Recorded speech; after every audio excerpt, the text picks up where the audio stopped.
Rem cakram sendiri digunakan pada hampir setiap motor yang diproduksi saat ini. Alasannya, rem cakram itu sangat pakam. Dan untuk mendapatkan pengereman yang pakam itu, kita cuma menekan tuas rem dengan tenaga kecil saja. Lalu bagaimana cara rem cakram bisa melakukan pengereman dengan pakam meski dengan penekanan yang kecil? Ada dua faktor yang memungkinkan itu dapat terjadi. Pertama, karena arah gesekannya. Yang kedua, karena mekanisme power rem yang mampu melipat gandakan input yang dikenakan pada tuas rem. Mari kita bahas satu persatu. Jadi, sistem rem mampu menghentikan putaran roda karena ada gesekan antara komponen dinamis yang terhubung ke roda dan komponen statis yang terhubung ke chassis motor. Khusus pada rem cakram, gesekan ini arahnya saling menjepit.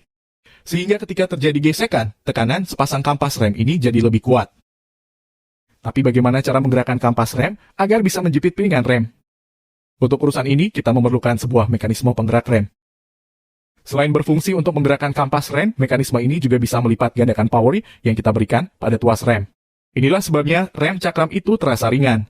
Untuk melakukan hal tersebut, mekanisme ini menggunakan hukum Pascal. Hukum Pascal sendiri dipakai pada perangkat hidrolik untuk melipat gandakan power outputnya. Agar lebih gampang untuk memahami hukum Pascal ini, perhatikan ilustrasi berikut. Bisa Anda lihat sendiri dalam bejana ini terdapat dua silinder dengan diameter yang berbeda. Lalu kita letakkan piston yang memenuhi masing-masing silinder. Jika kita dorong piston input dengan tenaga tertentu, piston akan turun. Saat piston turun, itu akan menekan fluida di dalam silinder dengan tekanan tertentu. Sesuai hukum Pascal, tekanan input sama dengan tekanan output. Itu artinya fluida akan mendorong piston output dengan tekanan yang sama dengan tekanan input.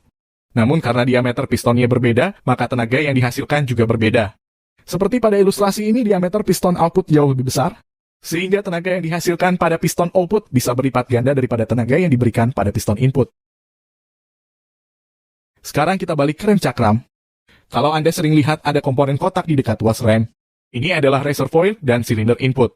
Reservoir berfungsi untuk menyimpan minyak rem, sementara di dalam silinder input terdapat piston yang berfungsi untuk menekan minyak rem. Sementara di bawah terdapat kaliper rem, yang di dalamnya ada piston dengan diameter jauh lebih besar dibandingkan piston input. Kedua komponen ini dihubungkan oleh sebuah selang tekanan tinggi. Ketika kita tekan tuas rem, piston input akan bergerak dan mendorong minyak rem. Minyak rem akan mendorong piston di dalam kaliper sehingga kampas rem bisa menjepit piringan rem. Dan terjadilah pengereman.